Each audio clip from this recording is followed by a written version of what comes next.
를 사하여 주옵소서. 자기들이 하는 것을 알지 못함이니이다 하시더라. 그들이 그의 옷을 나눠 제비 뽑을세. 아멘. 고난주간 동안 또 성금요일 동안 십자가상의 칠언, 가상 칠언이라고 하지요. 예수님의 7마디를 좀 살펴보려고 합니다. 사람이 죽을 때 하는 말을 유언이라고 하지요. 그리고 그 말에는 어마어마한 힘이 있습니다. 그래서 유언은 법적인 효력이 실제적으로 있지요. 그래서 유언에 따라서 모든 것들을 집행하고 유언을 잘 받들기도 합니다.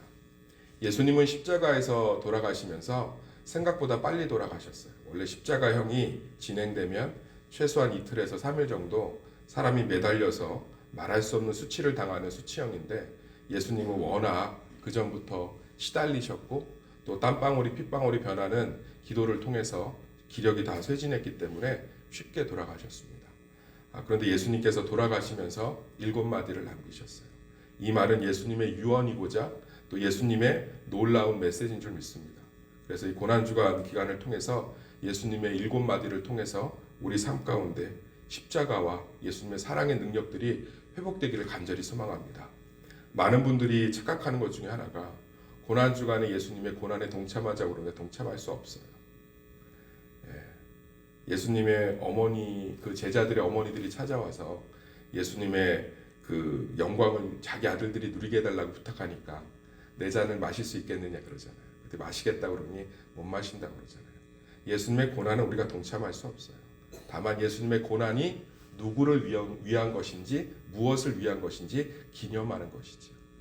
그래서 이 시간에 우리가 금식을 하고 미디어 금식을 하고 고난주간 특세를 참여하는 이유가 뭐예요? 이 십자가가 나를 위한 것이었구나. 십자가가 나에 대한 예수님의 사랑이었구나. 그것들을 붙드는 시간이 되시기를 예수의 이름으로 축원합니다. 그래서 예수님의 고난을 동참하기보다는 예수님의 고난을 기념하고 기억해서 그것이 오늘을 살아가는 성도들에게 큰 은혜가 되시기를 예수의 이름으로 소망합니다.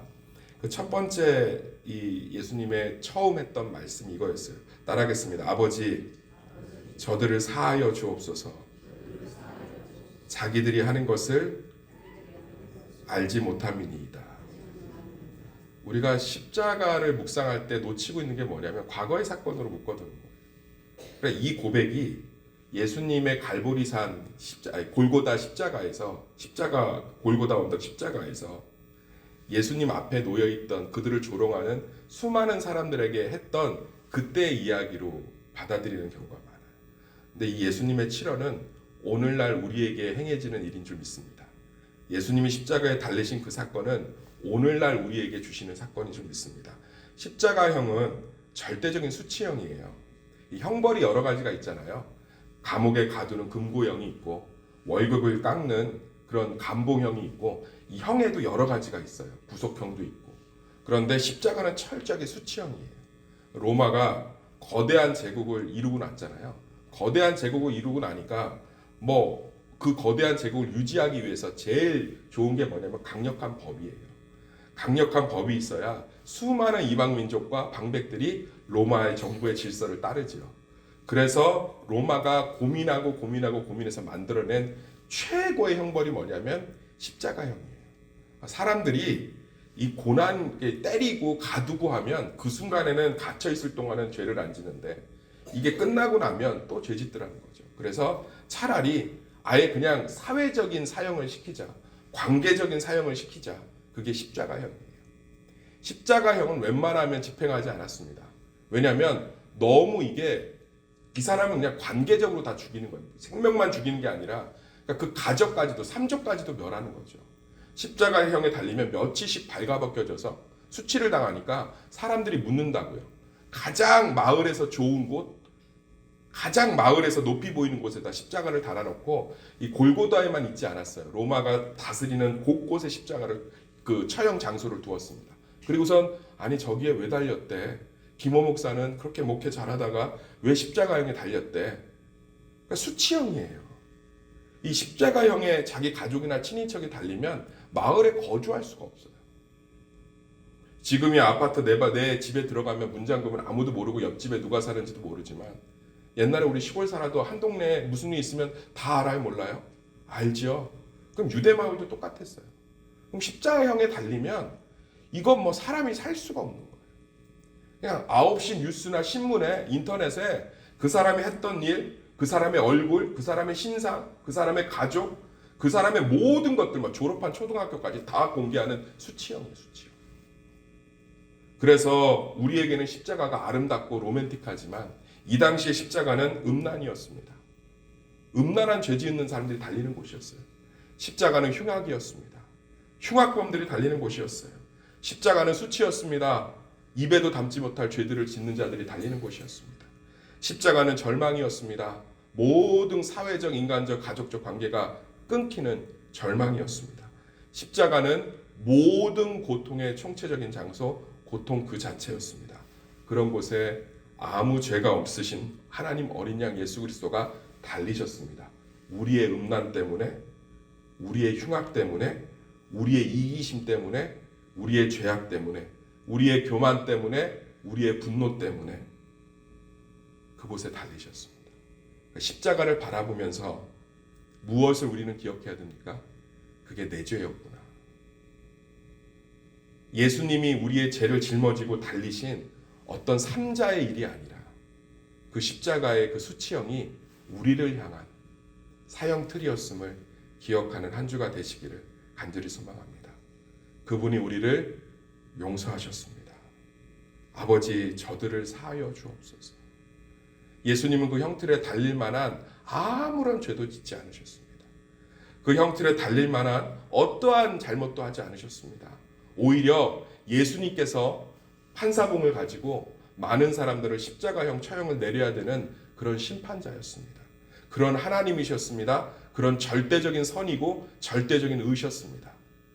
그런 분이 심판자의 자리에 내려와서 우리가 달려야 할 그 수치와 그 흉악을 지시고 그 자리에 올라가셨습니다. 그만 미워하십시오. 그만 용서하십시오.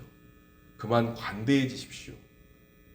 이제 그만 사람들을 좀 품고 내가 얼마나 죄인인지를 깨닫는 그러한 고난주간이 되시기를 소망합니다. 그 십자가는 내가 달릴 장소였습니다. 그래서 예수님은 그 십자가에 달리셔서 말씀하신 것입니다. 저들의 죄를 사하여 주옵소서. 우리의 모든 죄를 짊어지시고 내가 달려야 될 그 흉악한 십자가에 그분이 달리셨습니다. 우리가 이제 담대할 수 있고 기뻐할 수 있고 평안할 수 있는 것은 그분이 우리를 대신하여 수치를 당했기 때문입니다. 사람들에게 조롱받을 만큼 당하셨습니다. 비난 당할 만큼 당하셨습니다. 희롱 당할 만큼 당하셨습니다. 우리의 죄가 그곳에서 다 처리되고 사해진 것입니다. 예수님께서 우리의 죄의 모든 고통을 짊어지시고 그곳에서 다 당하셨습니다. 그게 우리의 십자가가 되기를 소망합니다. 그래서 우리는 십자가를 목걸이로, 귀걸이로, 팔찌로 자동차에 붙여놓고 내가 교회 다니는 교인이다라는 신분의 상징이 아니라 그 앞에서 우리는 고개를 숙여야 됩니다. 저기에 내가 달렸어야 되는데,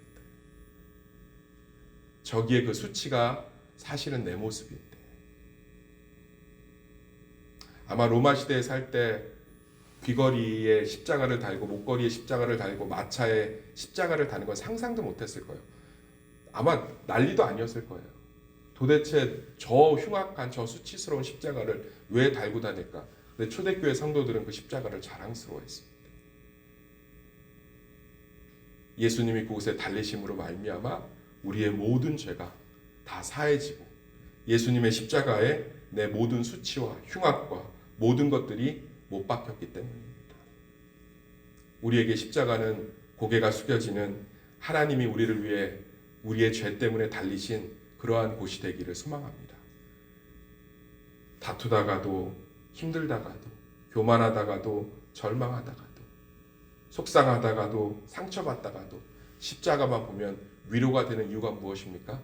그 십자가에서 모든 죄가 다 달려졌기 때문입니다. 우리 오늘 예수님의 고백, 아버지 저들을 사하여 주옵소서.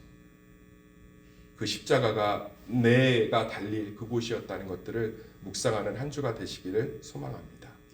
두 번째로 예수님은 자기들이 하는 것을 알지 못합니다 라고 얘기했습니다. 우리는 무지합니다. 십자가를 보면서 내가 얼마나 죄인인지를 깨닫고 겸손해야 하고, 두 번째로는 십자가를 보면서 내가 아무것도 알 수 없다라는 것을 고백해야 됩니다. 예수님은 십자가에 달린 만한 죄를 짓지 못했습니다. 빌라도도 고백했습니다. 그에게서 아무런 죄도 찾아볼 수가 없다. 그런데 사람들은 그 예수를 십자가에 못 박았습니다. 예수님이 메시아인 것도 알지 못하고, 예수님의 십자가가 자기를 위한 것도 알지 못하고, 아무것도 알지 못한 채 모든 것을 알고 있는 그분을 십자가에 못 박았습니다. 그분은 우리의 생각, 우리의 모든 죄악, 진짜 어젯밤에 입으로 고백했던 그 말들조차도 예수님은 다 기억하고 계십니다. 모든 것을 알고 계시는 예수님을 모든 것을 알지 못하는 우리가 못 박았습니다. 그런데 예수님이 그런 우리를 향해서 하신 말이 이것입니다. 저들이 자기가 하는 것을 알지 못합니다.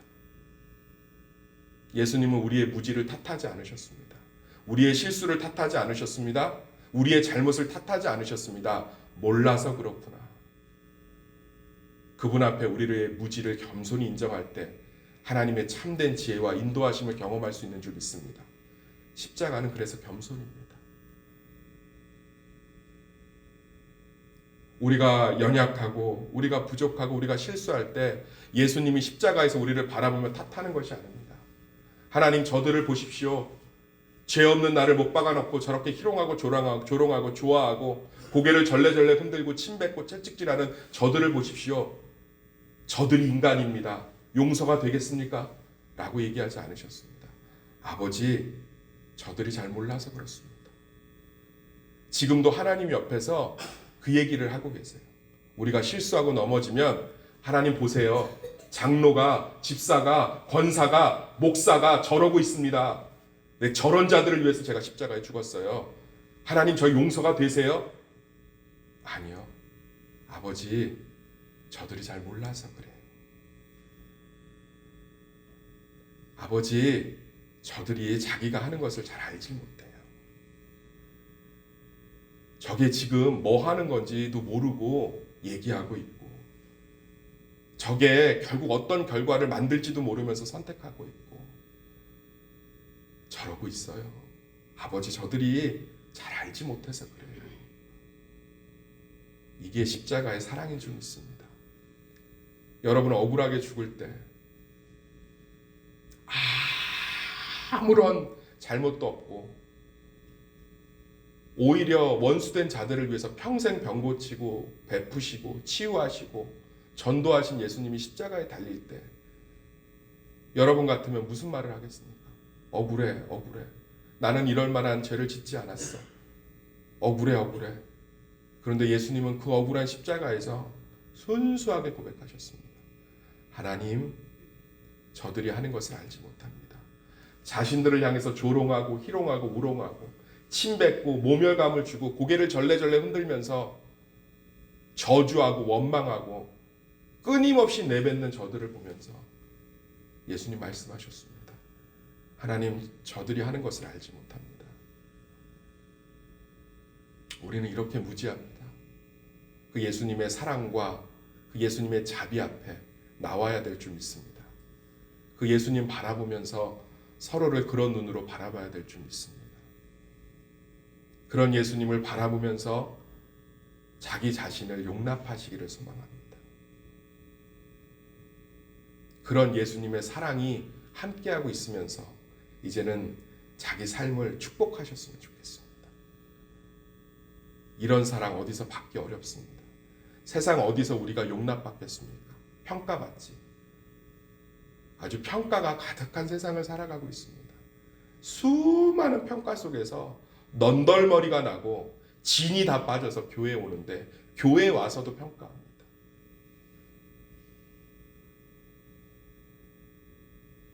네 남편 연봉이 얼마니? 너 그 회사 얼마나 대단한 회사야? 너 수능 점수가 몇이니? 남자친구 키가 몇이야? 장남이니? 막내니? 결혼할 때 전셋집은 구해준대? 걔는 대학 어디까지 나왔대니? 니네 교회는 몇 명 모이니? 교회 헌금이 얼마야?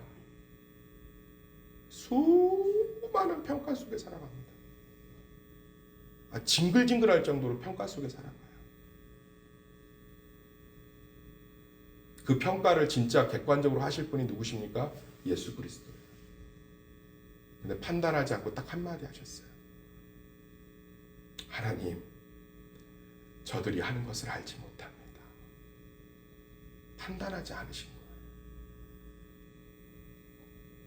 12영이 되는 더 군단을 보내서 십자가에서 당장 내려와서 온 우주를 즉각 처리하고 다시 새 세상을 즉시 시작할 수 있는 하나님이십니다. 그분이 판단하지 않으셨어요. 하나님, 저들이 하는 것을 알지 못합니다. 그런데 왜 우리는 심판자의 위치로 올라가죠? 왜 우리는 매번 누군가를 판단하고 누군가를 읽어내고 누군가를 추측하고 누군가를 분석하고 왜 그 자리로 계속 올라가죠? 주님이 내려오신 그 자리를 왜 우리는 자꾸 올라가서 심판하고 판단하려고 하죠?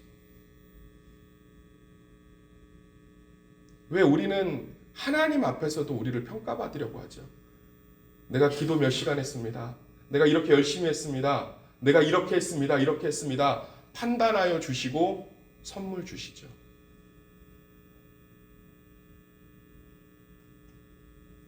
세상의 끊임없는 판단 속에 십자가상의 첫 번째 메시지는 정면으로 반박하는 거였습니다. 하나님, 저들이 하는 것을 알지 못합니다.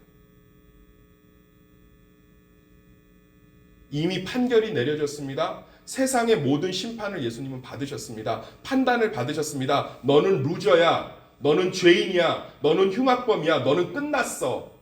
그래서 십자가에 달렸습니다. 그런 세상의 판단을 향해서 예수님 정확하게 자신의 말씀에 검을 꽂아놓고 있습니다. 저들이 하는 것을 알지 못합니다. 주님 용서하여 주십시오.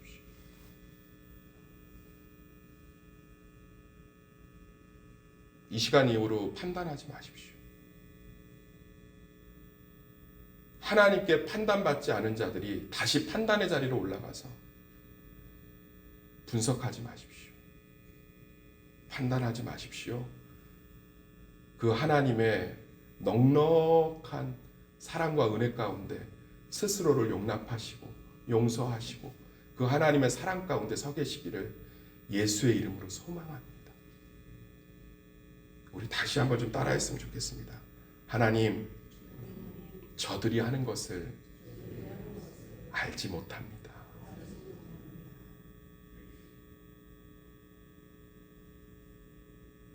얼마나 아름답습니까? 억울하게 달려 죽어가는데 죽기도 바쁘고 자기 감정을 토로하는 것도 정신없을 순간에 그 고통, 손과 발에 대못이 다 박히고 완전히 발가벗겨져서 조롱당하고, 근데 거기서 하시는 첫 번째 메시지는 하나님, 저들이 하는 일을 알지 못해서 그래요.